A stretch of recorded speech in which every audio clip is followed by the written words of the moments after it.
This is a post-Christian podcast.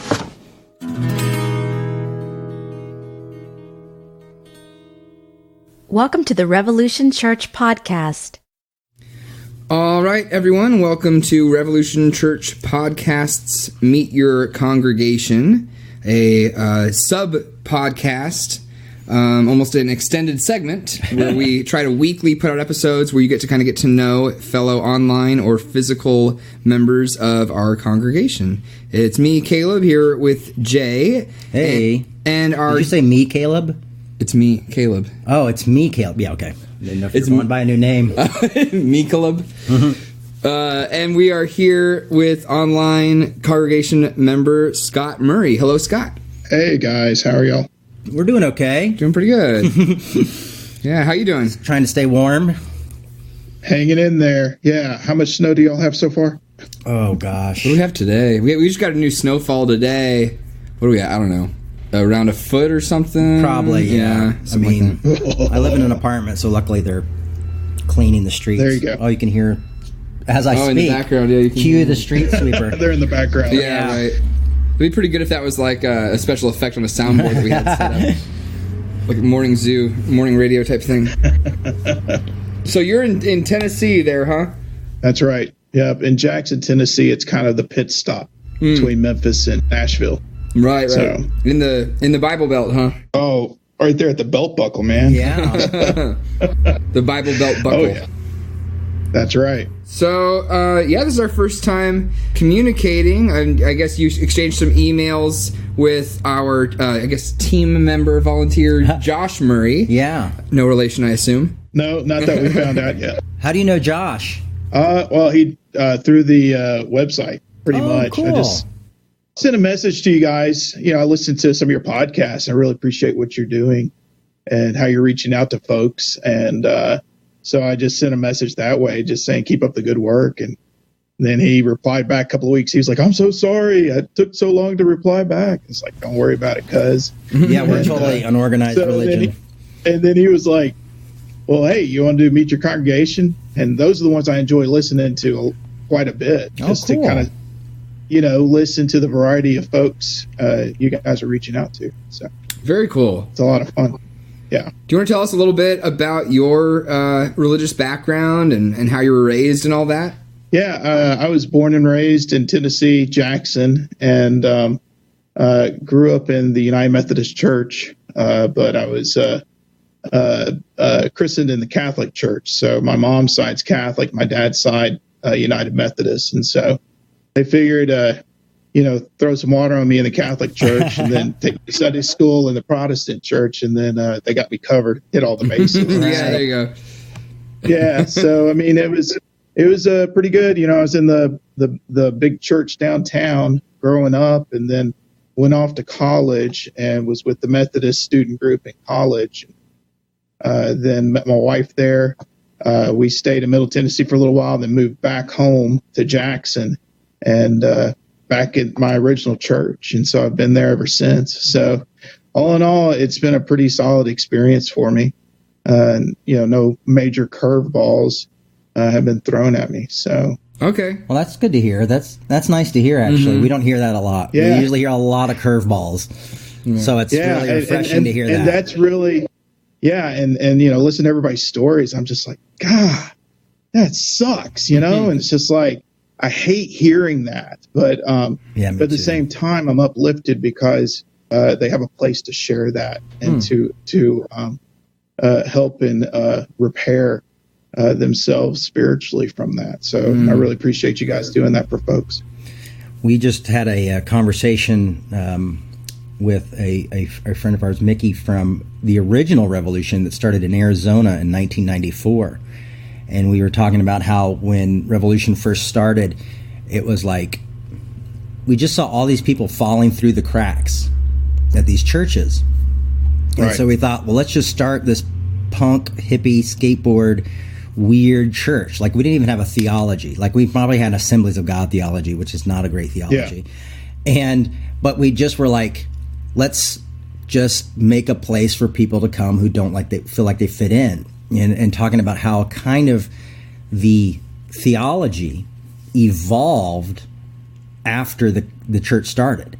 You know what I mean? It kind of evolved from those relationships and getting to know people and kind of like-minded people and people recommending books and having life experiences and things like that. And it's really interesting to be 20 some odd years later and still hearing similar stories. You know, it might not be because I'm a punk, I don't belong in church, or because I'm gay, or because I did this, or because I questioned this, you know. And it's nice to be able to still be a place that's, I don't know if refuge is the right word, but, you know, a collective of people who have gone through that. But it's always refreshing to hear someone say, like, you know, oh, no, I've gone through the church and nothing's too crazy, which is, the Methodist must have a method. Hence the name. Yeah, we got a pretty solid method there. Yeah, you do, actually. We still have our, errors in our ways that we're still, working with and struggling with. We have a general conference coming up. We had one where the discussion of sexual orientation within the church, and trying to come up with a resolution within that. And it's funny because we've been fighting this ever since the United Methodist in 1968 was formed, and that discussion has been going on since then. But it looks like, everybody, every time we have a general conference, it's like, is this going to be the one that tears the church apart? Right. And that's just one of those things that a lot of people struggle with within our church, and you can see the effects of it, not coming to a consensus on how we should care for one another and love one another, and getting stuck in the rules and how it just makes it tough on everyone. So yeah, I mean, I'm not a part of a denomination at all, and I know when we became an affirming church, we never fully recovered, financially, right, or probably number wise, I mean, even though it's 2020 now, you know what I mean, almost. And we still feel the effects of it, I don't regret a day or a second for the decision we made. But, I mean, it's tough for me that inclusion can be such a divisive issue, really. Yeah. I was just going to ask you, Scott, how do you see that tension? And I'm not even directly asking you about your opinion on the matter, but I'm just curious about how you, being in the church, how you see that tension playing out, maybe in your home church and in the church as a whole, like at the conference and stuff like that. Like, do you have interactions with a lot of congregation members who lie on both sides of that, or is it a majority one way or the other, or how do you see that kind of resolving or playing out? It's really interesting. I mean, you can look at the denomination in the United States, and it runs the full spectrum, and that's where the decision is on the United States. But you look at globally, Africa and over in the Far East, very, very conservative in how they approach it, because I mean, they still have countries and communities to where it's a death sentence if you are homosexual. And so they can't even discuss it. There's no discussion there whatsoever. And if I look into my community, we're in the Bible Belt. It's a pretty conservative community. Jackson's not that big. It tries to play with the big communities, but it's still a small town. And we're probably one of the more progressive churches, but we're still conservative. I mean, our congregation runs the full spectrum. I got folks who are ready to, say, let's do it. Let's be an affirming congregation because our community needs it. And I got others who really struggle with that and cannot get past looking at it and viewing it as a sin and don't even want to discuss it. So, it's one of those things to where we try to find those pockets of acceptance and those pockets to where we can hopefully be a light for people who are really struggling with that and struggling to find community, and within the place they live. So it's a challenge we're all facing nowadays. Yeah. Do you have out members of your congregation? We do. We do. We have we have gay members within our congregation, and they're welcomed. and accepted. But some folks, the Methodist Church, right now we cannot ordain anyone who is a homosexual. We cannot do same-sex marriages, and that's a challenge. So some people view that it's like, well, if we can't have that, then you're not truly accepting us, which I can understand. I agree with them on that. Okay. So so those are the struggles we run into. It's like, come on in. We're open arms, but at the same time, we do have some restrictions, on how we accept you. Yeah, it's tough. That's rough. Yeah, it sucks. I feel like that's what I see a lot of with people who've been hurt, is just been like, I went to this church that said everybody's welcome, and we came in, but then I couldn't volunteer, or I couldn't be on the group, or I couldn't join the church, or I couldn't, it's a tough thing. Yeah. Seeing, a lot of, but change is happening. It's happening slowly. I think, honestly, from my experience also growing up in the Bible Belt in Kentucky, I think that it can be dangerous to have popular adages, popular phrases to go to, like love the sinner, hate the sin type of thing, where it's like this kind of weird gray area where you can be like, I love you and accept you, but can't wait for the Lord to change your heart and to, come into your life and reconstruct you as a person and your desires. I even went to, I lived in Kansas for a little while, and I went to a church where there were a lot of members there who supported the whole, you're born gay and you are who you are, but then that means that God has called you to a life of abstinence kind of thing.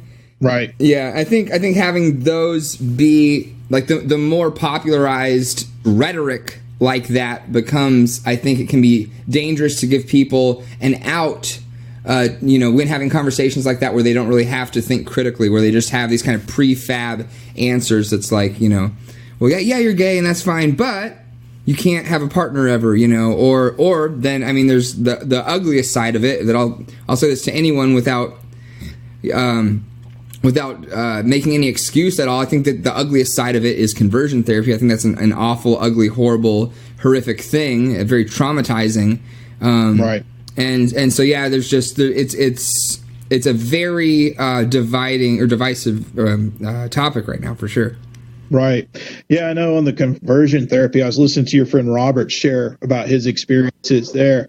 And I was just like, oh my gosh, I cannot believe that you're, that you're to the point that you feel like you have to do that in order to continue on. And it's just horrible. Right. And that's, the church is not supposed to be that. No. Christ was accepting to everybody. Christ went out and was there for everyone. And he wanted us to love one another, love him. And through that love, you'll find guidance on how you're being called to live your life. And it's just one of those things. I'm kind of like John Wesley had the 3 rules. He was like, be good, do no harm, and then pretty much stay close with God.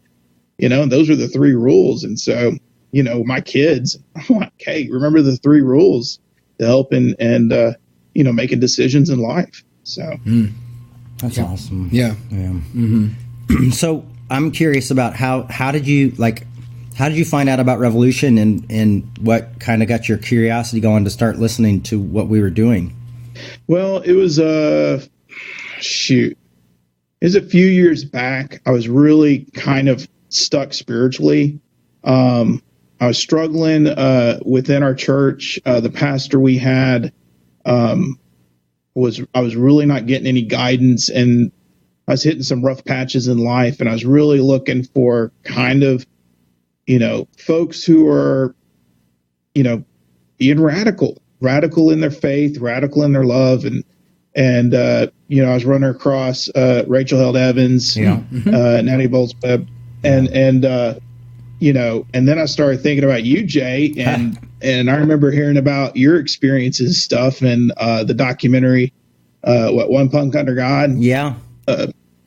So I was like needing some podcasts to listen to, and I was like, well, I wonder if Jay's done any interviews and stuff. And I ran across that one podcast you did with your friend Pete, Yeah. And listened to a few of those, and was like, okay, I can understand, the struggles you were going through and the questions and how you're approaching it.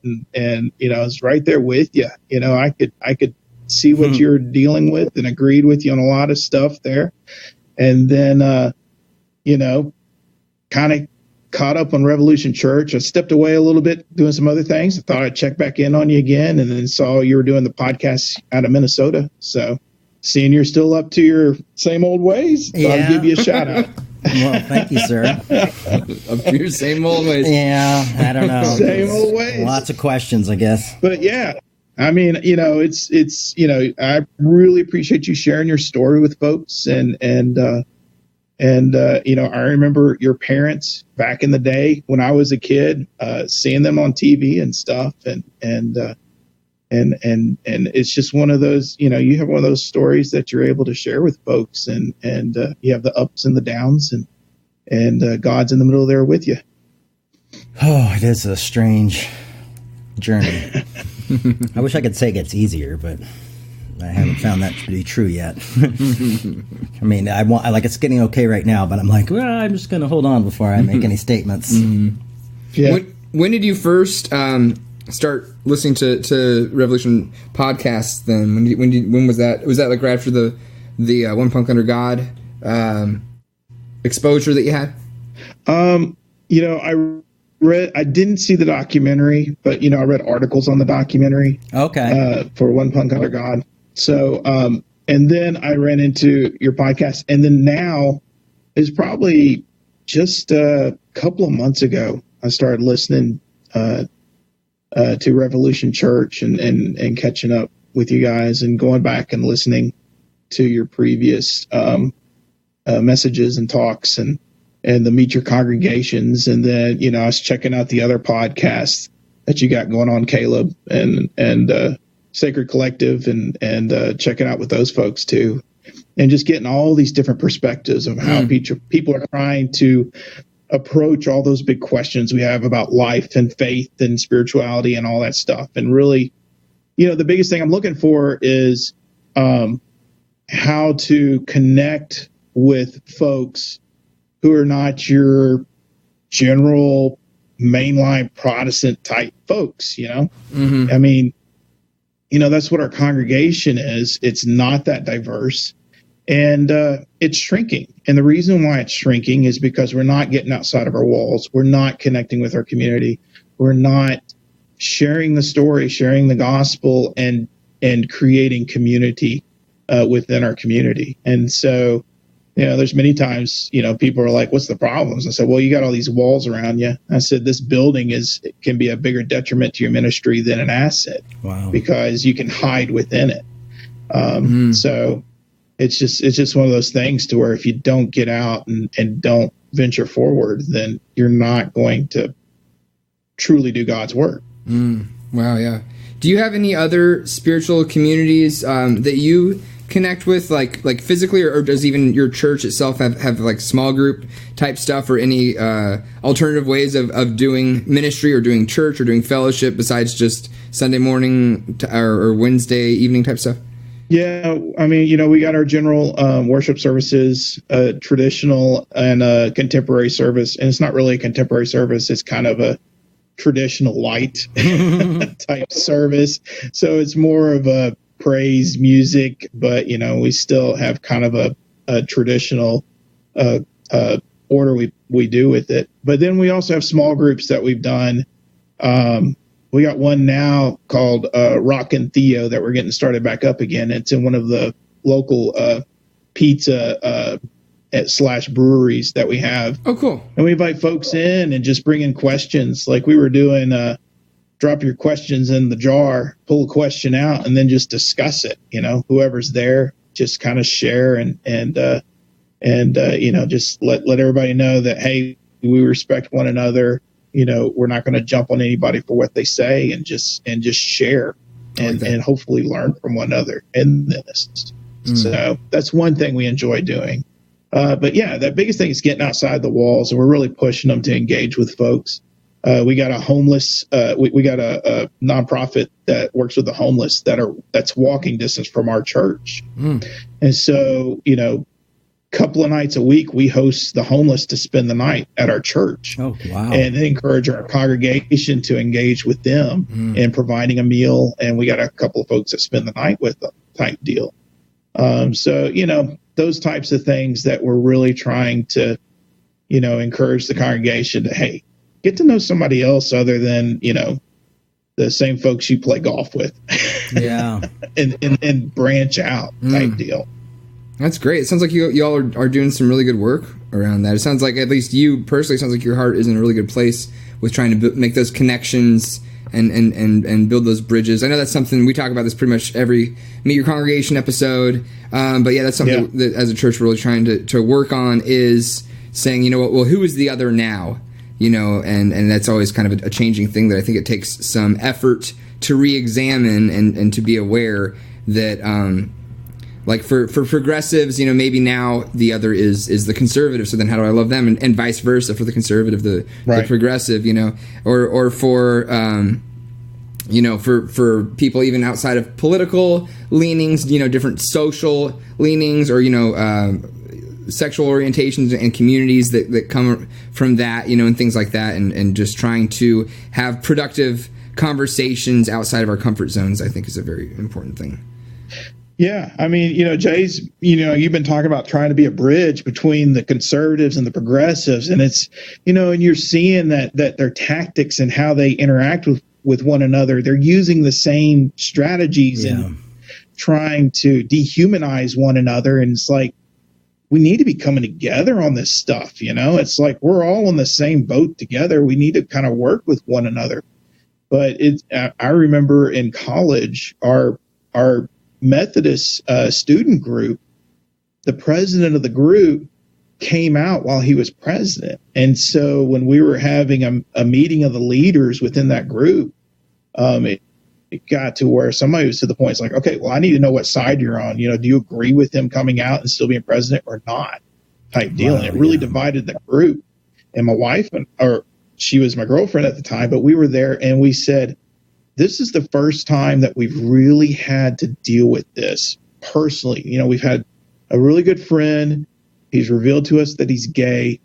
And this is our first experience with this. And so we can't say one way or the other right now until we have time to pray and reflect on it, to digest what has just hit us.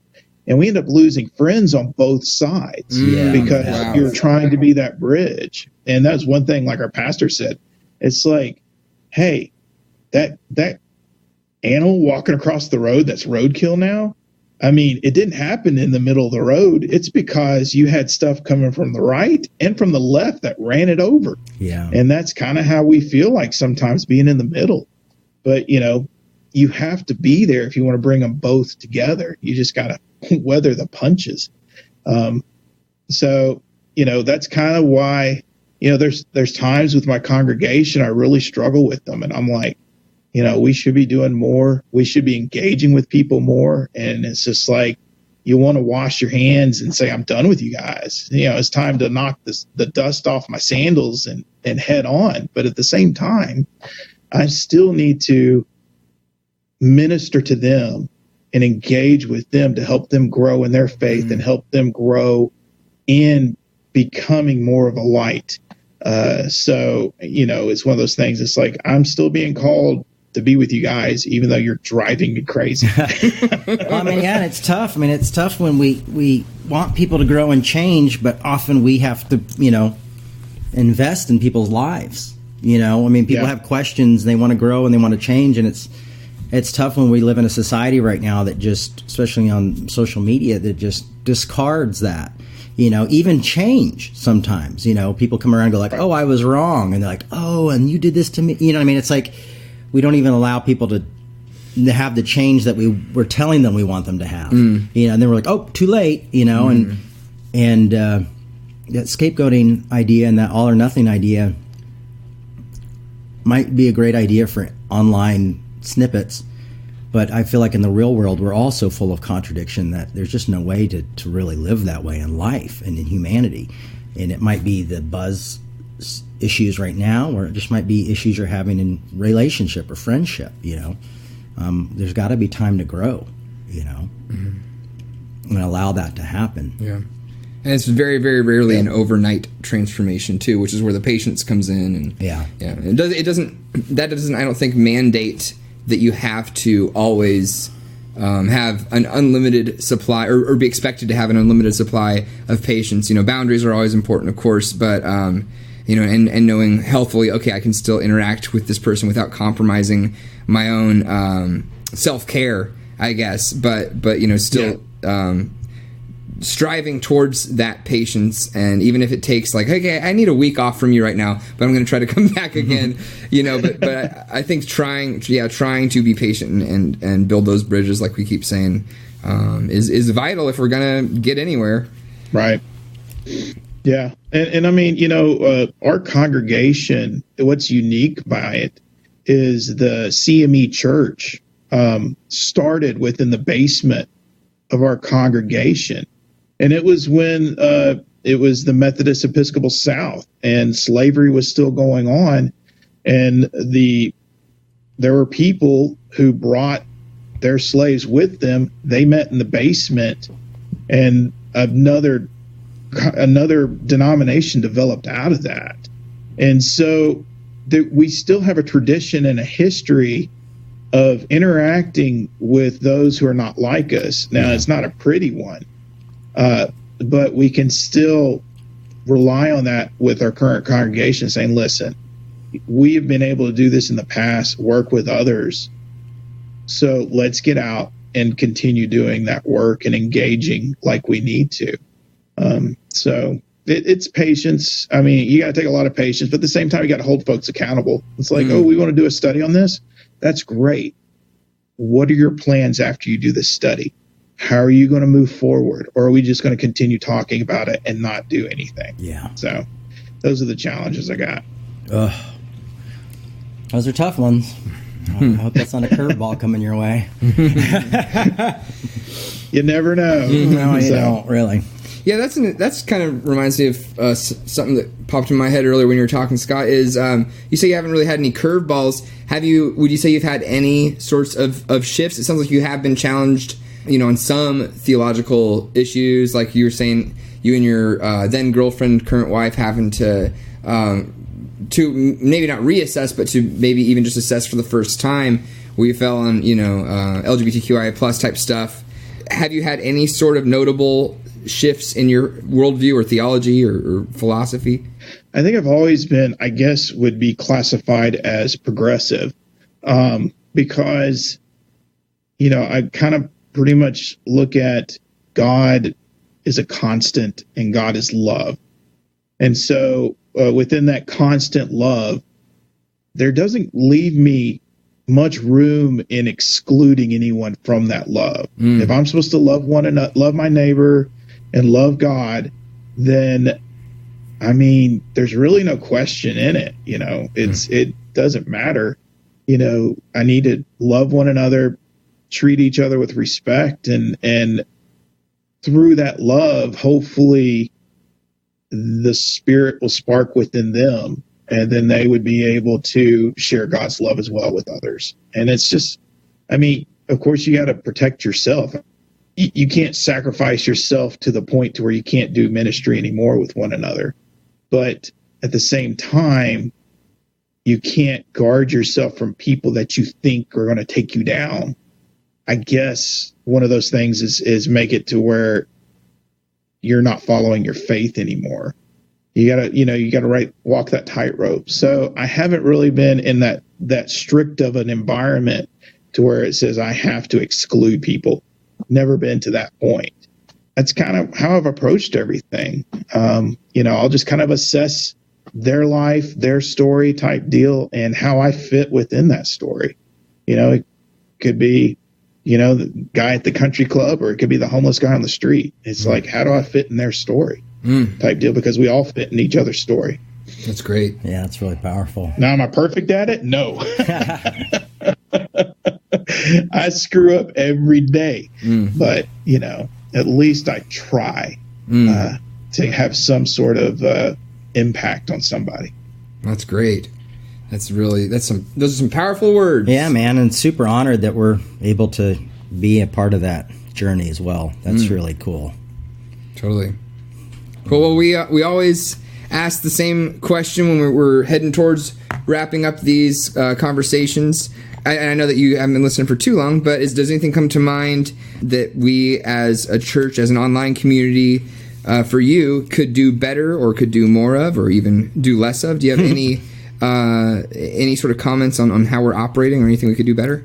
Well, I've enjoyed everything that y'all been doing so far. It's inspired me a lot to, reach out and challenge myself to get in touch with people more. I would love to see what else you guys do other than the weekly talks and podcasts and stuff. Yeah. Challenge you guys to share what you're doing within, the community around you. I mean, John Wesley said the world is his parish. And, if we live by that, then, we're getting out there engaging with folks and finding all sorts of opportunities to share who we are and our love with others. And, that would be a nice little variety to add within the mix as well. Cool. We got a Christmas parade coming up tomorrow. And so, we got some of us, it goes right by the corner of the church. And, we hand out hot chocolate to folks while they're there out in the cold and chat with them and just say hi. My name's Scott. Glad you made it out here type deal. And if you want to sing Christmas carols with us before the parade, come on up on the steps type deal. That type of stuff and just try to be as welcoming as possible in our engagement with folks. And that's a good practice for, our members in getting out and doing that or, helping out within the community and just having those challenges to grow more when you hit that point to where you're ready to do that. I know we have folks at all different levels and it is tough when you have a flock and helping everyone out at their each unique level that they're at. That's a great note. Yeah, last time that we did anything like that at all was Pride, which was a while ago. That's awesome. Well, I mean, you attended the... Oh, yeah, and then we went to a protest. Yeah. For the border. Yeah. It's hard to get... I mean, we have such a small in-person congregation that it's kind of hard to coordinate. Like if we get everybody online together to do something, we could still go down and hand out drinks, do something like that. There you go. Even if it's just going down to Pride next year and just saying, "Are you thirsty? Want some water?" Yeah, that was interesting at Pride, handing out flags. We got all sorts of different responses. People would take the flag and be like, "Oh, hey, great, thanks," and then they'd read church, and we'd get some. Here you go. Yeah. We had a few angry people, a few disinterested people. We had some people who we had some really great conversations with. Curtis and I were chatting with people a bit. But yeah, that was interesting.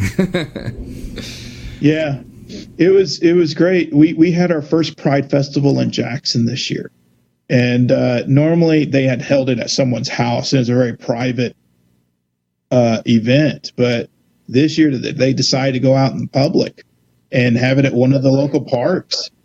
And we were just like, wow. And it was one of those things, it's like nobody in my church said anything about it or even made an inkling of, hey, we could be a part of that. Fortunately, our neighbors, the Episcopal Church, they had a booth out there. And that was awesome. It was really great seeing them out there. But the job I'm at, they were wanting to look at diversity and being more inclusive within, our workforce, and said, well, there's a Pride Fest coming up if y'all want to give it a whirl. And they were like, let's do it. So that was really cool that, with my workplace, we were able to go out there and support and be a part of that group. And, the goal is, I saw a couple of church members there and they were like, well, we should be out here. And I'm like, yeah, I agree. We can do it next year if y'all want to get together and do it. So that's great. But yeah, that's awesome stuff that y'all are doing. Thanks. Share it. Love to see it. Thank you. Yeah. I like you a lot, Scott. Yeah, Scott, you're a good guy, man. Hey, I love you guys. We want you to stay encouraged. Don't get discouraged. If you do, let us know. Well, yeah, we'll keep in touch. I'll keep you all posted on what we're doing down here.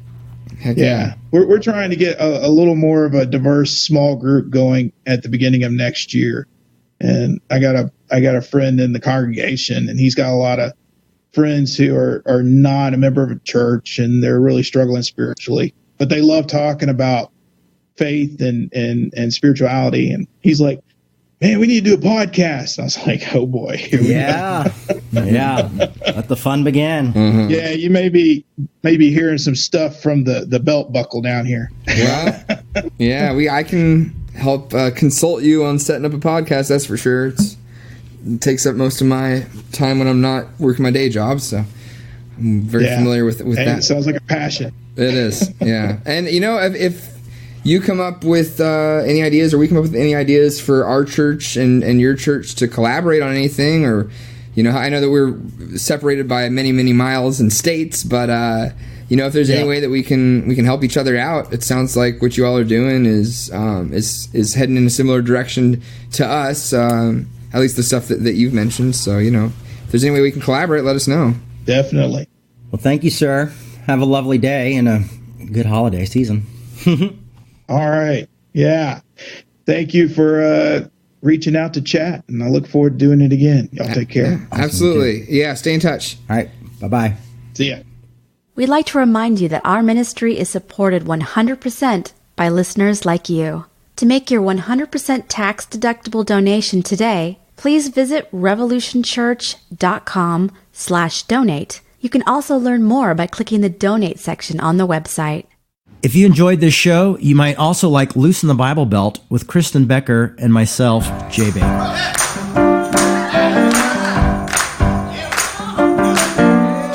We're living in a society that's like money buys comfort and ease. Yes. And at the core of that, it's trust, right? I mean, it's a mistrust of allowing yourself vulnerability. Yeah, and you see both sides doing it. You see the progressives want to be comfortable with their life and say, all conservatives are bad. And then you see the conservatives doing it, and they want their way of life, and they're both seeking comfort. And what we've been talking about doing with the Loosen the Bible Belt podcast and tour is saying we want to create a space where people can come and be uncomfortable and disagree well. And we've lost the art of disagreeing well because we all want to be taken care of and be affirmed. And it's like, when are we going to grow up? It's not about being happy and comfortable, not for the progressive and not for the conservative.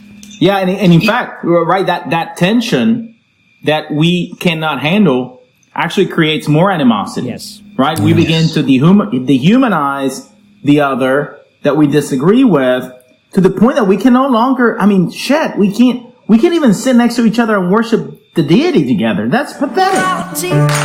Superstition, prayer, spirituality. That was a post-Christian podcast.